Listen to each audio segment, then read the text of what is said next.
When you stop being the nice girl, something awakens inside of you. Something you may have felt dimmed for a long time, buried beneath the expectations of the world and the quiet pleading of others. There is a voice, a tender yet resolute whisper, that begins to rise. It tells you that you are no longer bound to please. You are no longer chained to the desires of those who do not see your worth, those who take your gentleness for granted, those who mistake your kindness for weakness. That voice tells you it is time to rise fully, unapologetically, and claim the space you were always meant to occupy. For so long, you have been the girl who said yes when she wanted to say no. You have been the girl who smiled through discomfort, who swallowed her anger, who swallowed her dreams, all to keep peace, to keep others comfortable. And it is not that you are cruel or unkind, it is that you have been generous to the point of erasing yourself. You have been generous to the point of exhaustion. But the truth of the matter, the one that shakes you awake in the dead of night, is that generosity without boundaries is not kindness. It is surrender. And surrender, my dear, is not your destiny. When you stop being the nice girl, you learn to listen to yourself first. You learn to honor the voice within that has been whispering for years, quietly, patiently, through tears and silences. You learn to recognize the difference between compassion and self-sacrifice. You learn that the world will still turn if you say no. You learn that your heart will not shatter if you refuse to be what someone else wants you to be. And in that refusal, in that simple, powerful act of self-recognition, you find freedom. It begins with small things, a word spoken firmly but gently, a boundary drawn not with anger but with clarity, a refusal given not with guilt but with dignity. And as you practice these small acts, you feel your own power. You feel it ripple through your bones, through the spaces in your life where others have tried to contain you. You feel it in the quiet moments, in the mirror where your own eyes recognize themselves. You begin to understand that your life is yours, and that you are allowed to protect it, nurture it, and honor it without apology. Being the nice girl has often been rewarded with temporary comfort. It has been praised as virtue, lauded as patience, framed as morality. But it has also been exploited. It has been used as a shield against confrontation, as a tool to manipulate, as a cloak to hide your own desires, while the world takes what it needs. And when you see this, when you finally understand that kindness is not the same as surrender, something inside you shifts. You begin to see people not as obstacles or authorities, but as mirrors reflecting back the patterns you have allowed. You begin to see the ways in which your compliance has been mistaken for weakness, your gentleness mistaken for emptiness, your grace mistaken for permission to step over you. There is a certain grief in this awakening. It is the grief of recognizing how much of yourself you have given away to people who could never value you the way you deserve. It is the grief of seeing the years lost to fear of rejection, fear of conflict, fear of displeasing. But grief, when met with honesty, is not destruction. It is transformation. It is the soil in which the seeds of your true self can take root. And so you grieve, but you rise. You grieve, but you choose yourself. You grieve, and you honor the journey that brought you here, to the edge of your own power. When you stop being the nice girl, you will notice that some people will be surprised. They will ask, sometimes with confusion, sometimes with accusation, why you no longer yield. They will ask why you no longer apologize for your presence, for your opinions, for your choices. And you will answer simply, quietly, without bitterness, because I am here. Because I have always been here, waiting for permission that I did not need. Because I am no longer willing to shrink so that others may feel large. Because I have learned that respect is not demanded. It is cultivated, and I will cultivate it for myself first. There is courage in this transformation. It is a courage born not of confrontation but of authenticity. It is a courage that rises from the knowledge that your voice matters, that your feelings are valid, that your life is not a rehearsal for someone else's comfort. And this courage, once tasted, cannot be unlearned. It will guide you through conversations that once terrified you, decisions that once paralyzed you, relationships that once drained you. It will guide you to walk away from situations that diminish you and toward those that nourish your spirit. And let me tell you, when you stop being the nice girl, the world will try to pull you back. Old friends may distance themselves, lovers may complain, colleagues may resist. They may say you have changed, that you are no longer the person they loved, that you have become difficult. And in their discomfort, you may feel doubt, you may feel guilt. But remember this, the discomfort is theirs, not yours. The world has been comfortable with your submission, and submission is easy to hold. But you were never meant for ease at the expense of your own soul. You were meant to rise, to shine, to claim your voice. True strength begins when you honor your own needs before trying to please everyone else. For too long, you may have believed that strength meant bending, yielding, accommodating, giving until your own cup ran dry. You have walked through life carrying the expectations of others as if they were bricks on your back, as if their comfort were more important than your own spirit. And in that obedience, in that constant striving to be seen as good or nice, you may have lost sight of the most essential truth, that your needs are not a burden, that your desires are not selfish, and that your life has a rhythm and a purpose that no one else can dictate. When you honor your own needs, you step into a sacred space that is yours alone. You recognize that your body, your heart, your mind, and your soul all demand attention, care, and respect. To ignore them is to deny the very essence of your being, and the world may have whispered to you for years that doing so was virtuous, that yielding, accommodating, and silencing yourself was the highest form of love. And yet the deepest act of love you can give, to yourself first, is the one that has been denied. Honoring your own needs is not an act of rebellion against others. It is an act of alignment with truth. It is the understanding that when your foundation is solid, when your own heart is full, then your capacity to give, to love, to be present, and to move through life with clarity is limitless. You do not have to sacrifice yourself for approval, for applause, or for the fleeting smile of recognition from those who do not see your worth.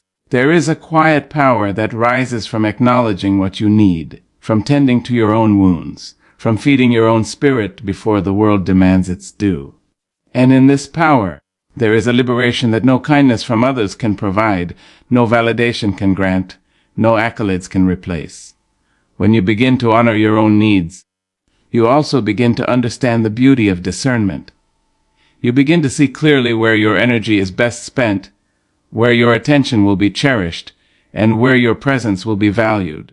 You learn that not everyone deserves a place in your heart. Not every request deserves your yes. Not every expectation deserves your compliance. And with this discernment comes a quiet dignity, a confidence that is not loud or aggressive, but unshakable and serene. It is the kind of strength that does not bend to the pressure of judgment or the weight of expectation.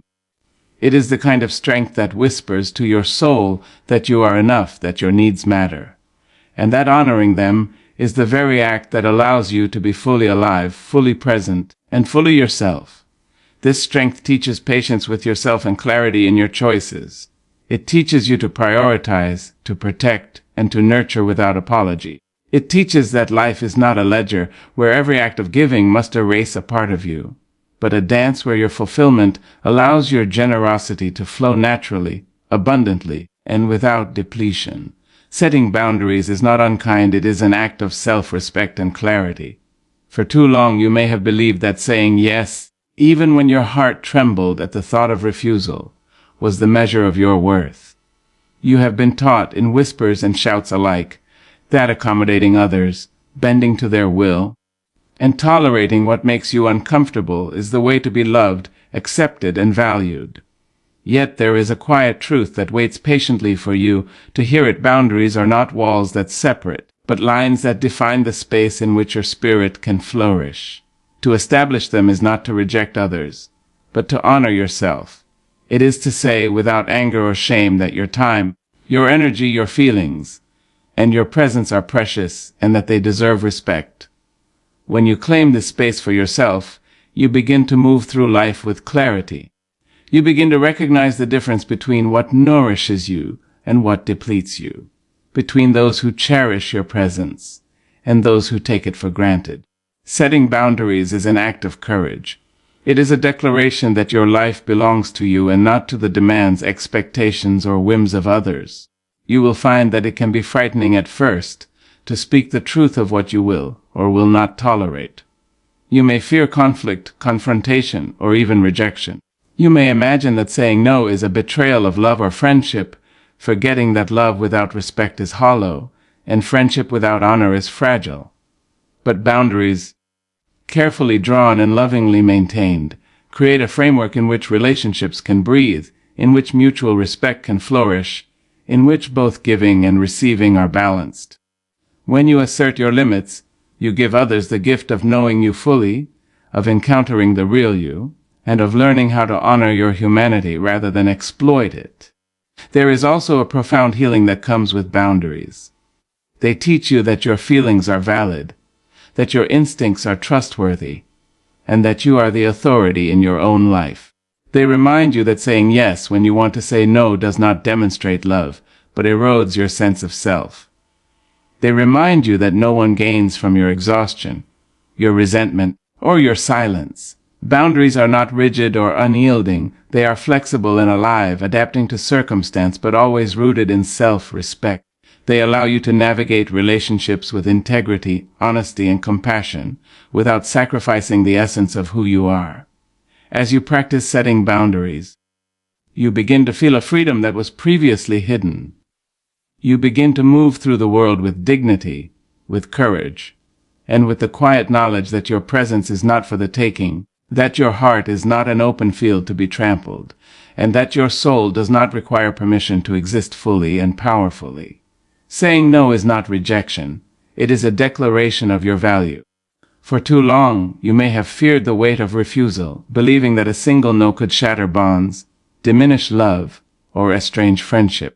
You may have carried the burden of obligation like a chain around your heart, thinking that every plea required compliance, every request demanded assent. Yet the truth, patient and unwavering, is that no is not a weapon but a statement of self-respect. It is a declaration that your needs, your time, and your energy matter, and that they cannot be surrendered simply to comfort the ease or expectations of another. To say no is to recognize the limits of your generosity, to honor the sanctity of your own life, and to cultivate a sense of dignity that cannot be diminished by the desires of others. It is a quiet yet powerful rebellion against a world that would have you diminish yourself for the sake of pleasing those who cannot see your worth. When you embrace the power of no, you learn the art of discernment. You begin to understand that not every request deserves your yes, not every demand is worthy of your attention, and not every expectation aligns with your values. You realize that the act of refusal is not a severing of connection, but a preservation of authenticity. It is the recognition that love, friendship, and respect cannot flourish where boundaries are ignored and where compliance is coerced. No becomes a tool of liberation, a way to reclaim your time, your energy, and your presence for the things and people who truly honor them. In saying no, you protect your spirit from erosion, from exhaustion, from the slow, silent surrender that comes when you bend endlessly to the will of others. Saying no is also an act of courage. It is a voice that rises above fear, above the whispers of doubt that tell you are being selfish, unkind, or difficult. It is the voice that affirms that your life, your choices, and your emotions are valid. You may feel the tremor of discomfort at first, the worry that relationships may falter or that love may waver. But you will discover that true connection cannot survive on compliance alone. True connection is nourished by honesty, by integrity, and by the willingness to honor oneself as fully as one honors another. No, spoken with clarity and respect, does not close doors. It opens the space for mutual understanding, for real intimacy, and for a life that is not a series of concessions, but a tapestry woven from truth and presence. In the rhythm of your life, no becomes a guiding principle, a compass that directs your energy toward what truly matters, toward what nurtures your growth, and toward what aligns with your heart.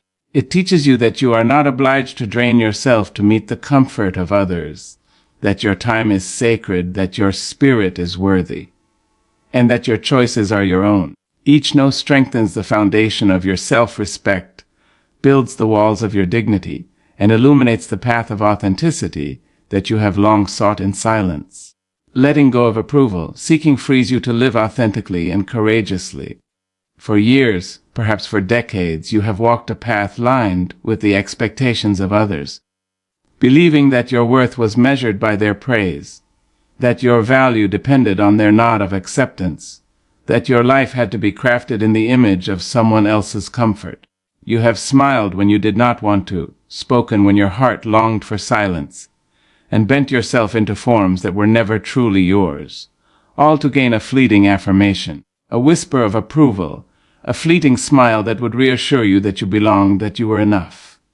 And in that striving, you may not have realized how much of yourself was being quietly surrendered, how much your voice was being muted, how much your spirit was being deferred. To release the need for approval is not to abandon kindness or generosity. It is to recognize the difference between giving freely and giving at the expense of yourself. It is to understand that when you live to please others, you are no longer fully present in your own life. You are a shadow walking through the spaces of your own existence, shaping yourself to fit the expectations of those who may never truly see you. And in that realization, a new courage begins to stir within you, a courage that whispers, "You do not have to be small to make others comfortable. You do not have to dim your light to avoid their glare. You are enough exactly as you are." This courage is quiet at first, subtle like the rustle of leaves before a storm. It begins in small acts, a refusal without apology, a word spoken from your own truth, a moment where you honor your own feelings above the fear of judgment. And as you practice these acts, as you step out from the shadows of approval seeking, you feel a liberation that is both exhilarating and terrifying. For the world will notice. People who have grown accustomed to your compliance may be surprised. They may express confusion, disappointment, or even anger. And yet their discomfort is not yours to bear. Their need for you to fit a mold they have designed is not a reflection of your inadequacy. It is merely the weight of their expectations, and it is no longer your responsibility to carry it. Letting go of approval seeking allows you to reclaim your voice, your presence, and your agency. It teaches you that your choices are valid simply because they come from you, that your desires are worthy simply because they are yours, and that your existence does not require validation from another. You begin to notice the subtle ways in which seeking approval has shaped your life, the decisions you made to avoid conflict, the words you softened to gain favor, the dreams you deferred to fit someone else's vision. And as you shed these patterns, as you release the constant craving for external reassurance, you begin to move through the world with a lightness you may have thought impossible. You begin to walk in rhythm with your own truth, guided by your own heart, no longer tethered to the fluctuating judgments of others. This freedom does not come without its challenges. There will be moments of doubt, moments when the old fear of disapproval rises like a tide, when the habit of bending, of seeking validation, threatens to reclaim its hold. You may feel the pull of old patterns, the whisper of insecurity, the longing for that familiar comfort of acceptance.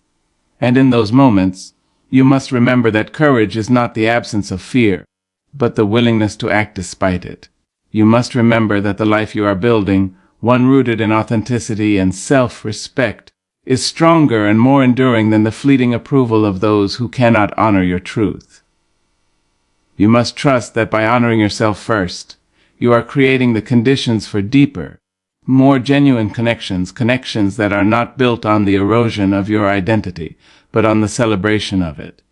As you release the need for approval, you begin to notice a transformation not only in yourself, but in the way the world responds to you. People who truly matter will respect your boundaries, will value your presence, and will honor your choices. You will attract relationships, opportunities, and experiences that resonate with your spirit, rather than those that demand conformity. You will discover that your authenticity is magnetic, that your courage inspires, and that living in alignment with your truth allows you to give and receive love, respect, and attention in ways that are rich, sustaining, and life-giving. Letting go of approval seeking is an act of radical self-love. It is a declaration that your life belongs to you, that your heart is sacred, and that your spirit cannot be measured by the judgments of others. It frees you to speak, to move, and to create from a place of power rather than fear, from a place of wholeness rather than longing, from a place of presence rather than pretense. You begin to realize that the life you have been waiting for, the life in which your voice matters, your choices are honored, and your soul is free, has always been within reach, but only when you are willing to release the need for anyone else's permission or approval. Your voice matters. Silence in the face of compromise diminishes your power. For too long you may have believed that quiet endurance, that patient toleration, that bending of your own will in order to preserve harmony was the mark of wisdom and grace. You may have thought that to speak up, to insist, to assert your truth was to risk alienation, conflict, or loss. And so you carried yourself in shadows, allowing your thoughts to remain unspoken, your desires to remain hidden, your spirit to whisper instead of roar. Yet the truth waits quietly for you to recognize that your voice is the instrument of your power, and withholding it in the name of compliance is not humility, but surrender. To remain silent in the face of compromise, in the face of injustice, in the face of being diminished, is to give away a part of yourself that can never be recovered. It is to shrink, not to protect, and to lose, not to preserve. Your voice matters because it is the living expression of your being, the echo of your values, the declaration of your identity. It carries the weight of your experiences, the clarity of your insight, and the force of your conviction. It cannot be silenced without consequence, for when you do not speak, the world shapes your life in the absence of your consent. You may have smiled while enduring a slight, laughed while swallowing hurt, nodded while ignoring discomfort, all in the name of being nice or agreeable. But every time you silence yourself, the world records your absence as permission, and the space that belongs to you is ceded to others. And over time, those silences accumulate into a life half lived, a heart half honored, and a spirit that wonders if its own existence is less valuable than the expectations of others. Speaking your truth is not an act of aggression, it is an act of courage. It is an acknowledgement that you are fully present, fully human, fully deserving of recognition and respect. It begins with the small utterances, a gentle correction when someone misrepresents you, a clear statement of your needs when others impose, a refusal to accept blame that is not yours. And each of these small acts, though seemingly insignificant, builds the foundation of a life lived in integrity. You begin to understand that the fear of conflict pales in comparison to the loss incurred when your truth is muted, that the anxiety of confrontation is temporary, but the cost of silence reverberates through years of unclaimed agency. Your voice matters because it teaches others how to treat you. Silence, while comfortable in the moment, often invites exploitation. It allows assumptions to take root, lets others fill in the gaps of your absence with their own narrative, and enables the diminishment of your presence without resistance. Conversely, the clear expression of your thoughts, feelings, and boundaries instructs the world in how to honor your humanity. It creates a space in which mutual respect is not requested but demanded, not with hostility, but with the undeniable dignity of authenticity.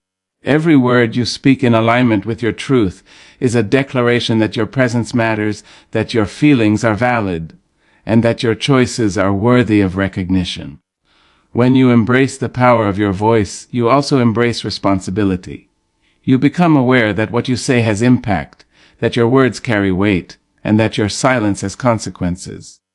And this awareness does not paralyze, it empowers. You learn to speak thoughtfully, to articulate with clarity, and to assert with grace. You begin to notice the subtle ways in which your previously unclaimed voice has shaped your interactions, the concessions made out of fear, the agreements given out of obligation, the compromises endured to avoid discomfort. And in recognizing these patterns, you cultivate the ability to reclaim your space, to redirect your energy, and to refuse the roles that have kept you invisible. Your voice matters because it is contagious. When you speak, others hear not just the words, but the courage behind them. They are reminded that their own silence need not be permanent, that their own truth deserves expression, that the life they yearn for begins with the assertion of self. Your spoken truth becomes a beacon, a guide, a testament to the power of authenticity. It reminds those who witness it that compliance is a choice, that surrender is not inevitability, and that the strength of a life fully lived rests upon the willingness to claim one's own voice. There is liberation in this recognition. You feel the energy of your own agency coursing through your veins, the thrill of unreserved presence in every interaction, the quiet authority that comes when your words are aligned with your heart. You begin to notice how the world shifts around you, how relationships transform, how opportunities arise in spaces where your integrity has been maintained, and how respect follows naturally when you refuse to diminish yourself. And yet, this liberation is tempered with patience, with reflection, with the understanding that the reclamation of voice is not a single act, but a lifetime practice. It requires vigilance against old habits, mindfulness of your own desires, and a commitment to authenticity that cannot be swayed by convenience or fear. Your voice matters because it shapes the narrative of your life. It tells the story of who you are, what you value, and what you will tolerate. It affirms your right to exist fully, to demand respect, and to live without apology. Each word spoken is a stitch in the fabric of your self-respect, each declaration a step toward a life in which compromise no longer diminishes you, and each assertion a reminder that your spirit is not to be negotiated away. When you allow yourself to speak truly and fully, you cultivate a presence that cannot be ignored, a dignity that cannot be undermined, and a life that is lived on your own terms rather than the terms dictated by fear, expectation, or habit. Choosing yourself is not selfish. It is the foundation for every meaningful connection. For far too long, perhaps your life has been spent in the service of others, in the quiet hope that love, recognition, and validation would flow from those you bend for. You have given your time, your energy, your presence, and even your dreams, believing that the sacrifice of self was the truest expression of care, of loyalty, of devotion. You may have thought that to prioritize your own needs was to betray someone else, that to honor your own desires was to tread upon the expectations of those you love. And in that quiet, relentless giving, you may have lost sight of the essential truth. The first and most enduring relationship you have is with yourself. Without it, all others become fragile, conditional, and incomplete. Choosing yourself begins with recognition. It begins with the acknowledgement that your body, your mind, your heart, and your soul are deserving of attention and care. It begins with the understanding that your happiness, your well-being, and your fulfillment are not optional or secondary. They are fundamental to the quality of every interaction you have, to the depth of every relationship you form, and to the authenticity with which you navigate the world. When you choose yourself, you are not rejecting others. You are aligning with a truth so deep that it empowers everything you offer. You are affirming that your presence, when offered freely and fully, carries weight and significance. You are declaring that your life has boundaries, that your heart has limits, and that your spirit deserves reverence. There is a courage required in choosing yourself. It is not the bravado of confrontation, nor the loud insistence of self-interest. It is the quiet, unshakable insistence that your needs, your dreams, and your boundaries matter. This courage asks you to stand firm when others resist, to say no when expectations press upon you, and to leave situations that compromise your dignity or drain your vitality. It asks you to navigate the discomfort of disappointment, the sting of misunderstanding, and the fear of rejection, knowing that the life you preserve within yourself is more enduring than the temporary discomfort of others. Choosing yourself requires patience with your own heart, a willingness to listen when the world clamors for obedience, and a resolve to honor your own rhythms, even when they diverge from the path of convenience or conformity. In choosing yourself, you cultivate clarity. You learn to recognize what nurtures your spirit and what diminishes it. You begin to see the patterns of relationship, habit, and expectation that have previously dictated your choices without your conscious consent. You understand that love, when it is real, will not demand your erasure, that friendship, when it is true, will not thrive on your compromise, and that respect, when it is authentic, cannot exist where your own presence is devalued. You start to discern between connections that honor your essence and those that erode it, between engagements that uplift your spirit and those that sap your energy. This clarity is liberating, for it allows you to invest fully in that which resonates with your soul, and to withdraw gracefully from that which does not. Choosing yourself also reshapes your relationship with giving. When you operate from depletion, your generosity becomes transactional, anxious, and resentful. When you choose yourself, however, your giving is abundant, authentic, and free. You offer your time, your love, and your attention not as obligation but as expression, not as performance but as participation. You no longer give in fear of judgment or in pursuit of approval. You give because it is aligned with your values and your capacity. Your relationships, then, are nourished not by sacrifice alone, but by the fullness of a self that is recognized, respected, and affirmed. There is a profound transformation in the act of choosing yourself. Your presence becomes magnetic, not because you demand it, but because you no longer diminish it. Your boundaries are clear not because you wield them as weapons, but because they define the space in which authenticity can flourish. Your voice, once muted by deference and habit, now carries the authority of truth. And as you claim yourself, you find that others respond differently. They learn how to honor your time, your energy, and your spirit. They begin to mirror the respect you have demanded for yourself, and the relationships you cultivate deepen in richness, trust, and reciprocity. Choosing yourself requires vigilance, for the world is ever eager to test the limits of your commitment.